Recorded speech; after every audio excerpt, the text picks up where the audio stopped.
Welcome back, friends, to Course 17 in the Massive Open Online Course for Mission Transition. Course 17 is focused on cultural assimilation.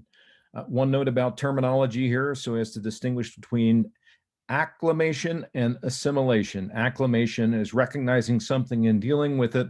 Assimilation is quite something else. Making it part of your own being is our goal here, and that will be our focus.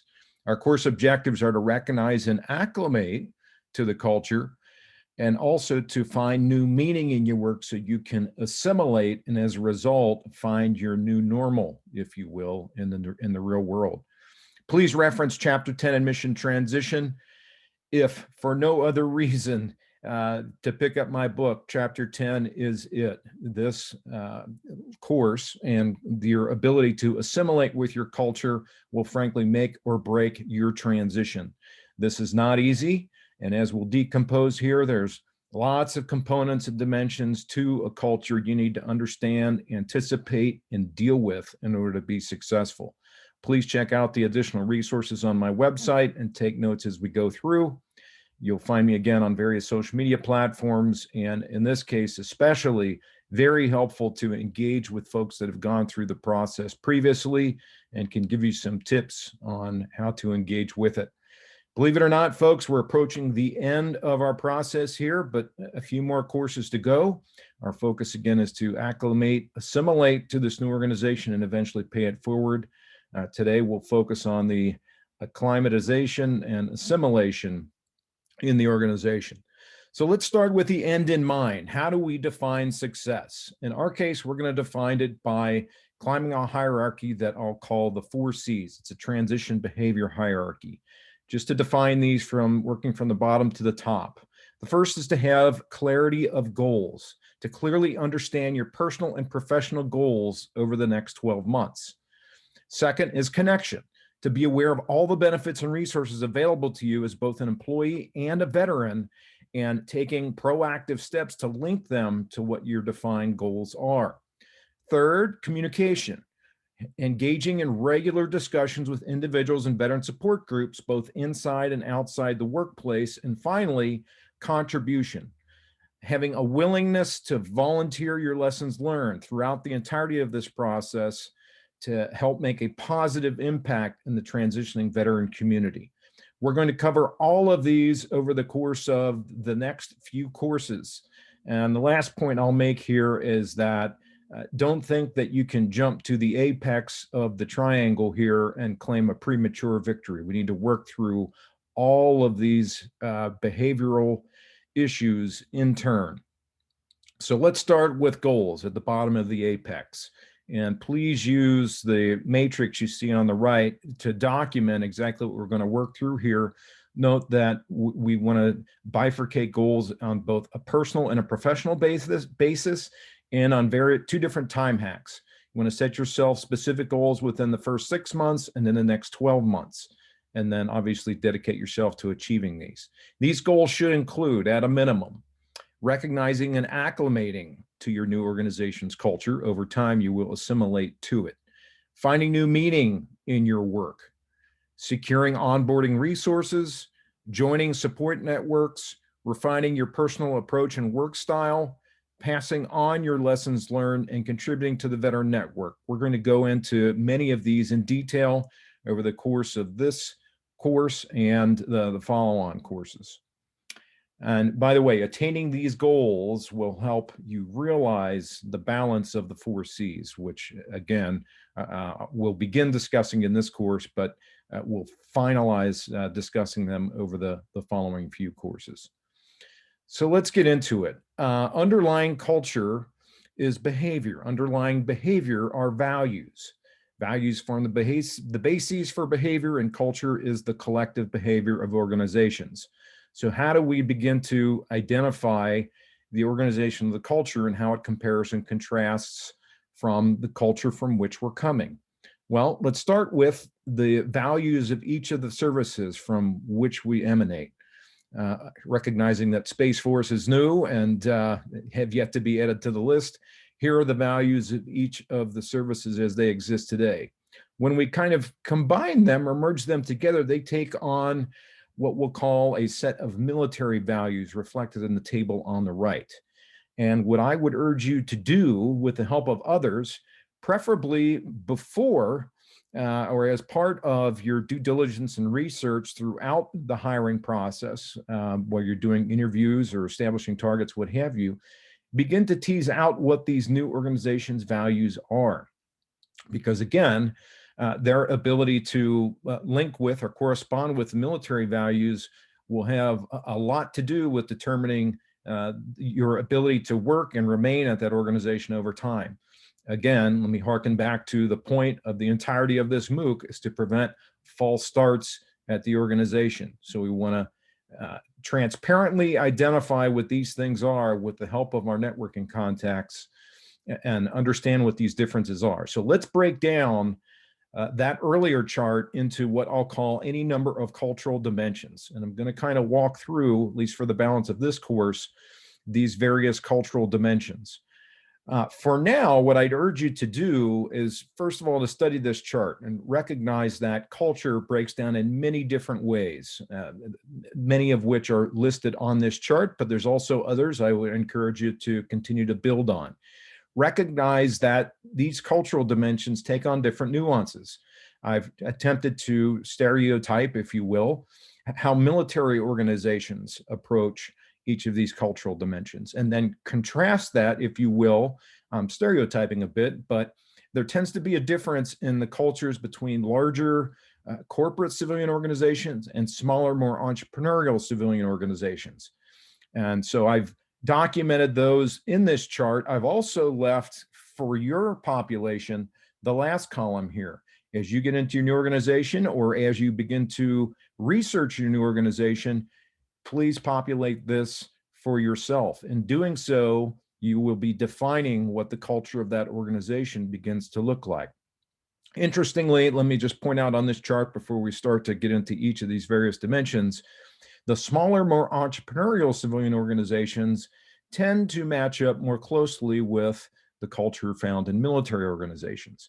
Not that that needs to dictate your basis of employment upon leaving the military. It's just an observation, if you will.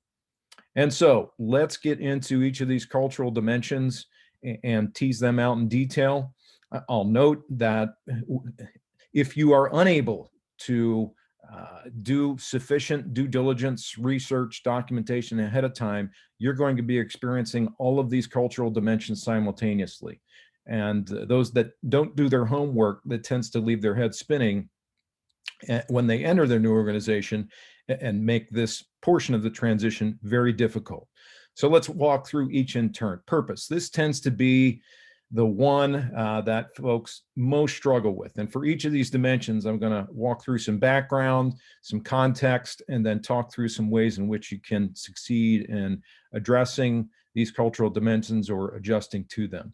So for purpose, the criticality here is you have to come to terms with the new organization's purpose and your role in furthering that purpose. It's likely very different from the role that you had in the military.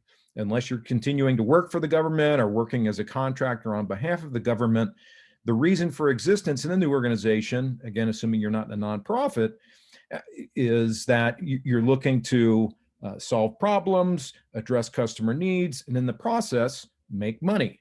Now, to those coming from the military, where your goals were much different, that may strike you as being utterly selfish. And so you have to find meaning in your new work. In doing so, you will find your new normal, and you're going to have to find your way there. And let me just tell you a quick story about how I've done that. I work for a professional services firm. I act as a professional advisor. And in doing so, my focus is service. Much as my focus in the military was on service, that's still what gets me out of bed today, because it not only helps my clients, it helps them with their clients. And so it has a cascading effect that helps all those organizations meet their goals. And as a whole and at scale, I'd like to think that it helps a good swath of organizations around the country. Leadership basis. Understand that you're coming from an organization where selfless service was a hallmark, and you were used to speaking in terms in third person, as in we versus I. And as we spoke about through the interviewing process, that focus now changes. The individuals, or the organization rather, are hiring the individual. They're hiring you. They're not hiring the team from which you came. And so you need to make that mental shift and understanding that difference. And so this likewise follows through when it comes to do annual assessments or promotion times. You're going to need to document all of those things that you did and you personally influenced in order to have success at the new organization, and trumpet those things so that people can speak on your behalf and get you the rewards that you deserve. Let's continue on. Another cultural dimensions you'll need to engage with is an organizational structure. It likely won't be hierarchical, which is the typical organizational structure found in the military. You note the graphs on the right. And coming from the Army, there's a natural cascade of organizational levels. You go from division to brigade to battalion to company to platoon and so on, where those at the bottom of the hierarchy report to successive levels up the hierarchy. It's likely that you will end up in a matrix environment, which tends to be the organizational structure in most civilian organizations. These are different because whereas in a hierarchy, you tend to have single lines of accountability, in a matrix, there are multiple dimensions of accountability. You could, in theory, have multiple bosses, let's say, and those may change from day to day. Again, very different. Why is that? Well, you're going to need to, and to succeed in a matrix, you're going to need to champion collaboration, ensure coordination, successful information flow, and ensure that knowledge is shared appropriately in light of those multiple dimensions of accountability. And the other thing to be successful, and frankly, this applies regardless of the organizational structure you're going to have, you're going to leave your level or your job title at the door. Your former rank in name or in concept has no place in the new work environment.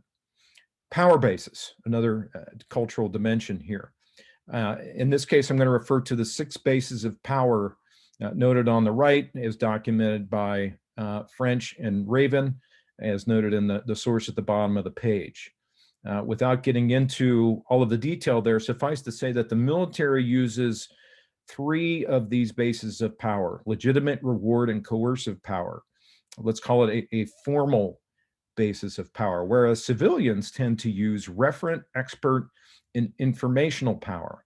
Call it a personal basis of power. And so you're going to need to get used to directing, get used to coaching, guiding, and mentoring and inspiring others versus directing or commanding, which tended to be the way in the military in order to succeed.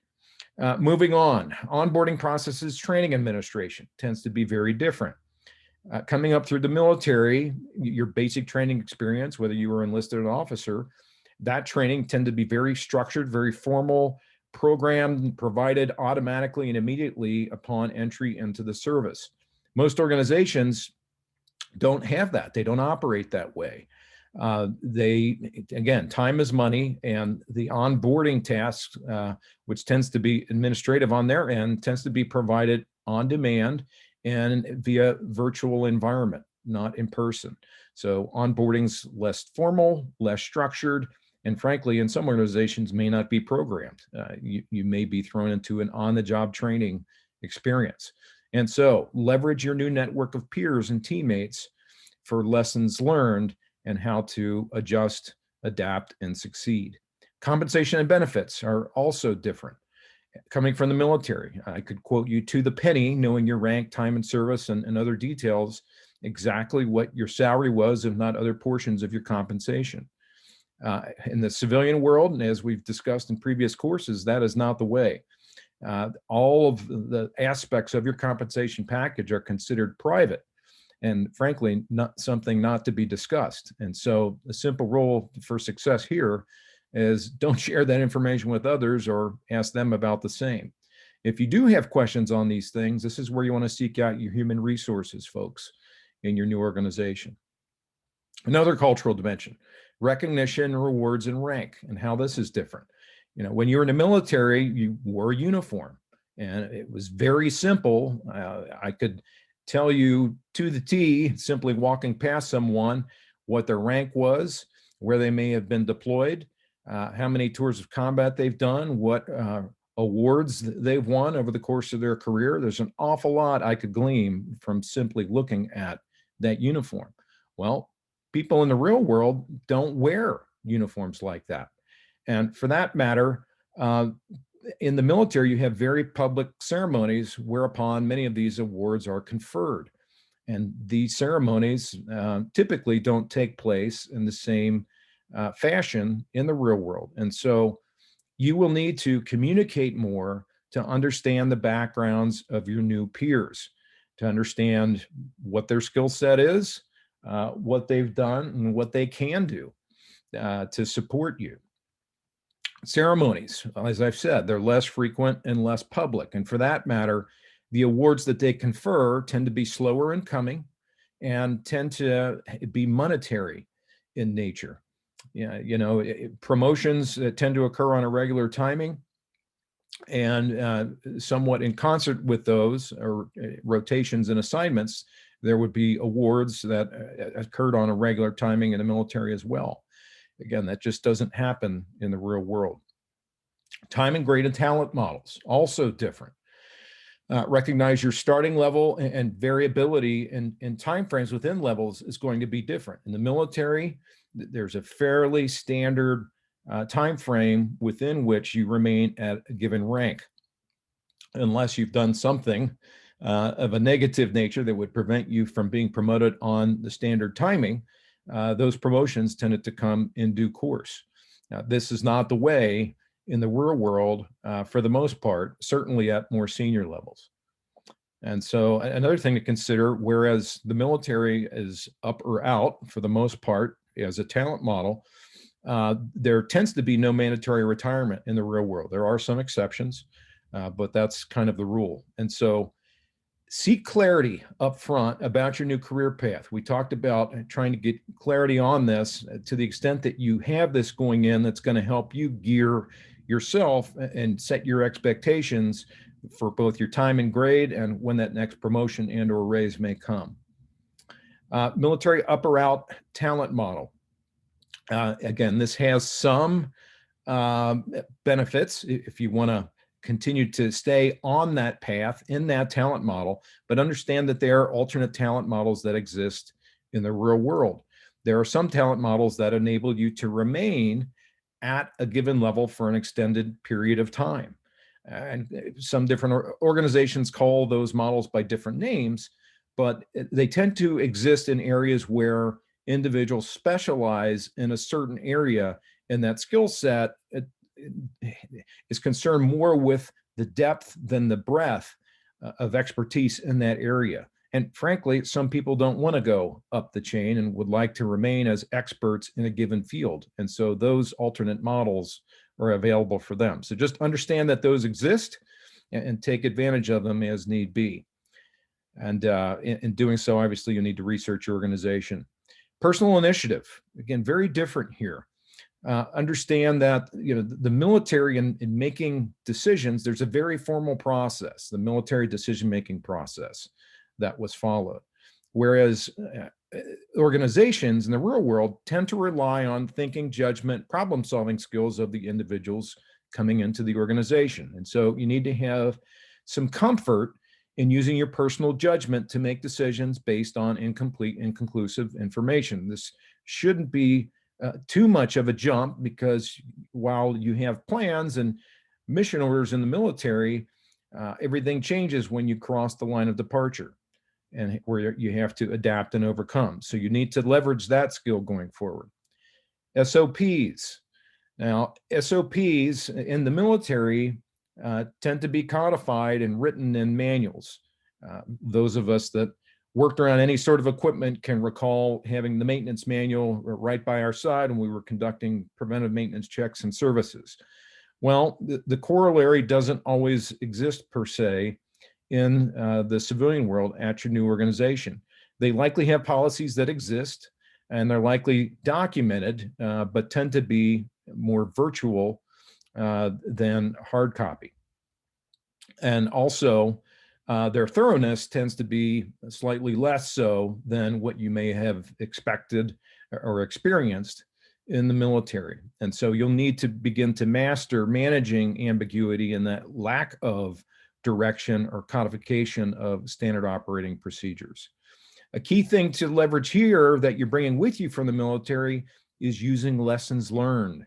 This is an area in which the military specializes, and an area in which civilian organizations tend to struggle. Many of them don't take advantage of the standard lessons learned process that we experience in the military. And so you coming from the military, please approach and embrace this as an opportunity for you to add value in your new organization and apply that lessons learned approach to help people continuously improve whatever part of the organization in which you're working. Work intensity duration is going to be different typically than what you experience in the military coming out. Whereas the intensity and duration of what you did in the military, be it downrange upon deployment, tended to come in smaller batches, if you will, of activity. Tend to be shorter in duration, but much more intense. Whereas your experience in the civilian world will tend to be not as intense on a short-term basis, but spread out over time. So more of a marathon versus a sprint, if you will. And this has different impacts on both the physical and mental portion of what you'd experienced. And so you're going to need to adjust for that, as well as how to manage your time. We'll talk more about that on the next slide here, but how you approach time management, you may need to reconsider how you do that. Receptiveness to change will likely be different. The military, again, thrives on change and creating order from chaos. That's actually something that you're going to want to leverage.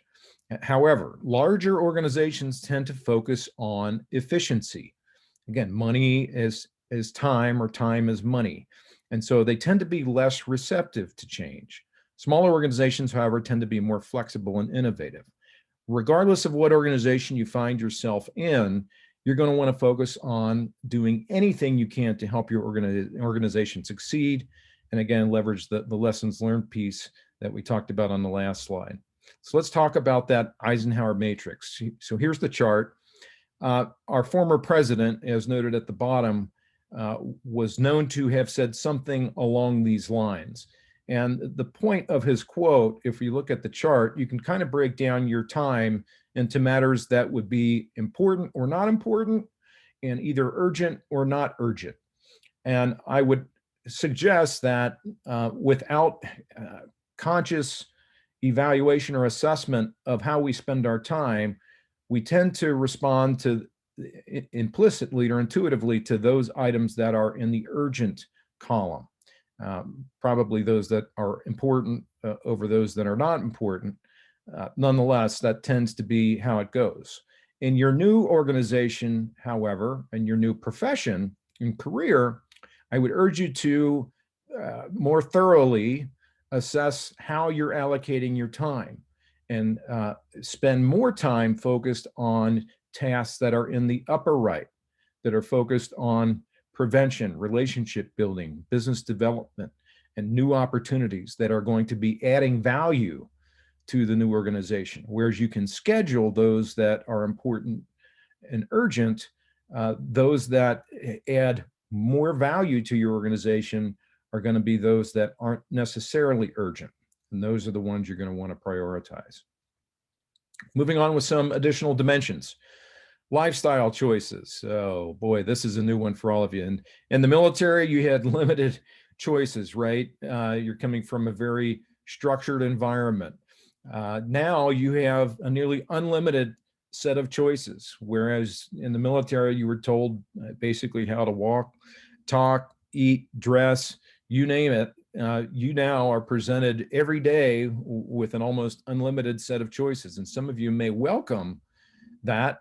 To others, that may be an incredibly difficult solution set you need to deal with every single day. To offset some of this, I encourage you to leverage your network, understand what is to be acceptable, understand how others have approached it, and develop kind of a new set of daily habits, a new set of boundaries for yourself to get comfortable with that. I had a former Navy SEAL in the book. You'll see him quoted several times.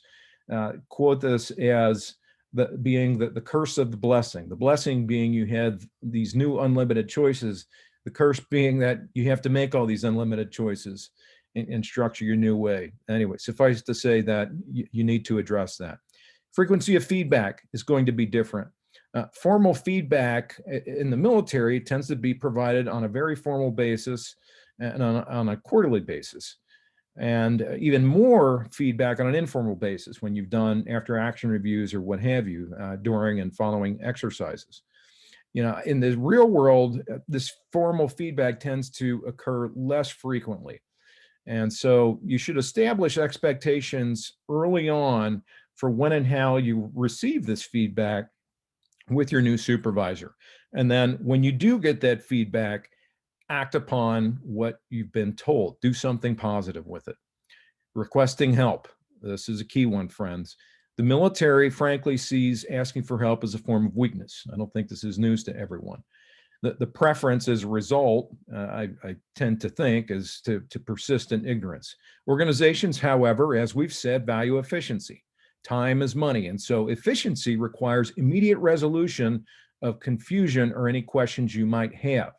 We don't want to persist in ignorance. And so success requires asking those questions, not being afraid, seeking help, getting resolution, and following through on the answers to whatever questions that we ask.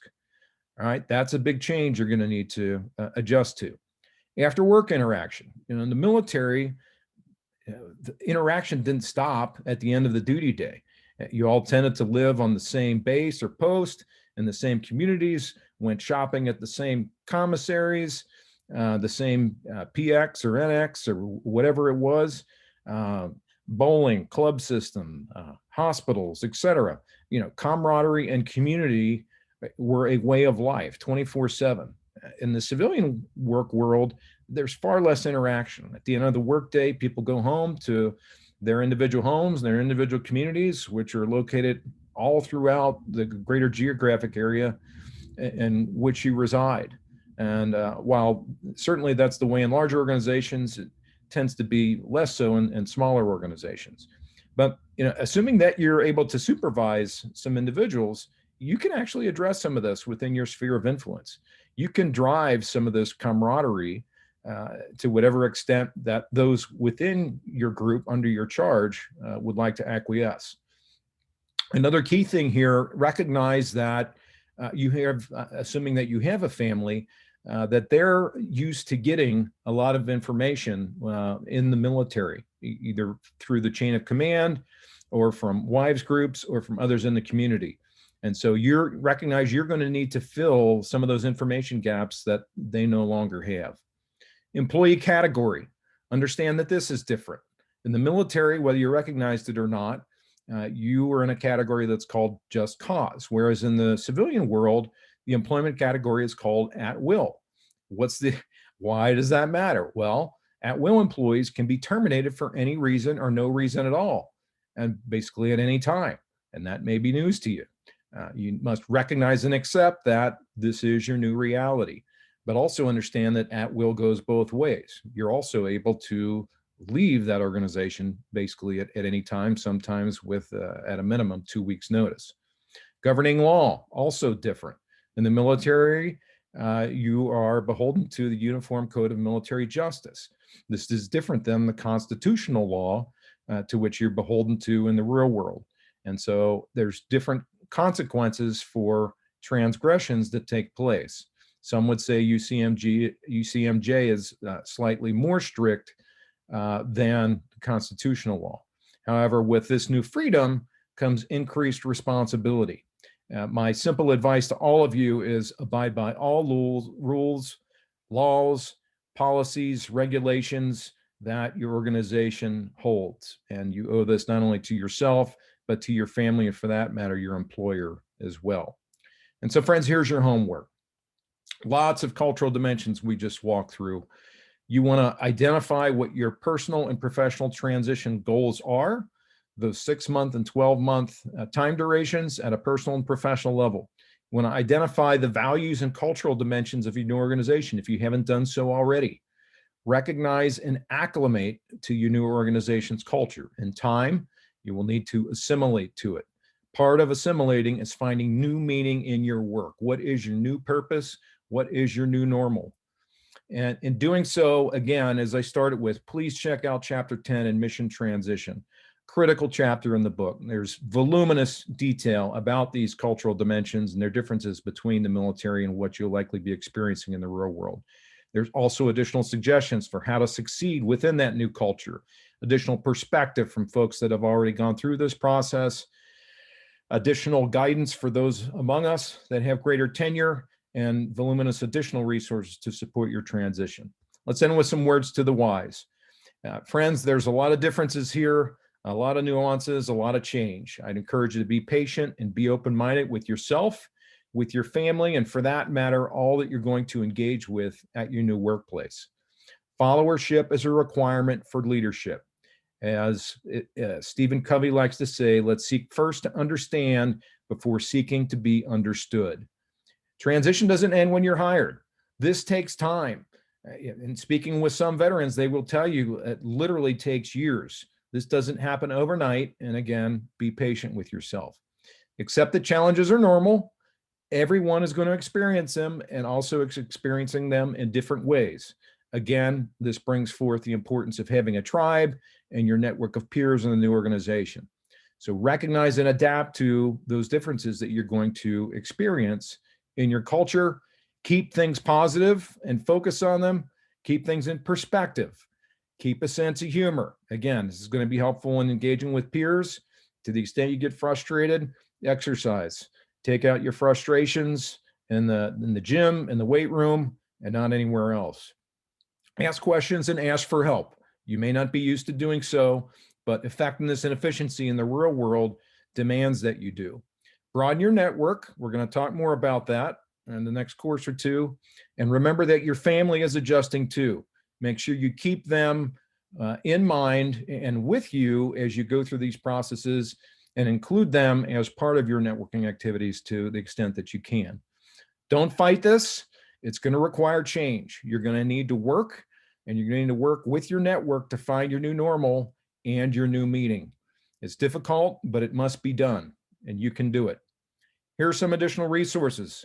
Again, all great resources. These are incredibly helpful. Please note a couple dedicated here at the bottom of the page to career military professionals, those among us with a bit more tenure. All of these references will greatly help you in making this transition. For additional questions, please feel free to contact me directly via my webpage. And let's end with a video here focused on the importance of culture in transitioning from the military. So one of the key things about transitioning out of the military are the cultural aspects. Culture is a loaded word, but in short, it's the collective way in which people behave in a given organization. You're very familiar with the mission first culture of the military and what that looks like. It's what you've been doing perhaps your entire adult life. It's your only way you know of living and thinking and acting. Well, as you transition, whether that's, again, through a school, through an entrepreneurial effort, through a corporate entity of some sort, these are completely different organizations that have different cultures, that have entirely different expectations. And it wasn't, for me, I didn't appreciate all the nuances of the cultural differences until I was really in the middle of it. And I spend the last 2 chapters of the book really trying to tease this out and drill this down. There's really almost 24 different cultural dimensions that I highlight. I define what they are and portray how they're different from the military's culture. And I don't stereotype into a single type of civilian culture. I tend to generalize in 2 different ways. I compare and contrast the military culture with kind of a larger, more corporate bureaucratic culture, and a smaller, more entrepreneurial culture in the civilian world. Because you're going to run into both of those, and whether it's mid, small market, or large cap, it tends to fall in those 2 buckets. And those two in the civilian world do tend to differ somewhat. Interestingly, the cultural dimensions of the smaller organizations tend to be across the board a bit more similar to the military's culture than the more larger corporate bureaucratic. That's not to say that that's a better fit for any of us as individuals. We all have different business chemistries, as I like to call them, different personalities that would make for a better fit or one or the other. But it's not until I went through the experience and began to define this for others that it really made sense to me. So I encourage you to focus on those last couple of chapters. I mean, it's everything from your purpose as an individual. You're coming from an organization that perhaps had the highest purpose that you've known, being a patriot, through to now organizations. Yes, they're trying to solve business problems, but at the end of the day, if they're a public company, they're here to make money for their shareholders. And that may strike you as a very different, reason for being and purpose for being than serving the nation. All the way through to reward systems and the way in which you were given awards in the military, a piece of ribbon on your chest, and a very public award as part of a passing review ceremony, for example. Those things don't tend to happen that way. The nature of your compensation in the military, very public. I could tell you to the penny if I knew, where you lived, what your rank was, your time in service, what your compensation structure was. Whereas in the civilian world, that's taboo. You don't ever discuss those things, and nobody knows what the other's making. Those are but 3 examples of close to 24 different components that I spell out, all of which are going to be hitting you simultaneously, and many of which are going to be starkly different from the culture and the experience you had in the military. So I urge you to digest that well ahead of time to know what you're potentially walking into, and with that understanding, reaching out to individuals in your veteran tribe in that new organization to understand precisely what you're running into before you hit the ground running in that new organization. Doing so is going to enable you to more effectively, efficiently transition, and your family for that matter, because they'll be right there with you. All right, friends, culture. Can't foot stomp that one enough. Please take advantage of the content in my book and on my website, and we'll see you next time.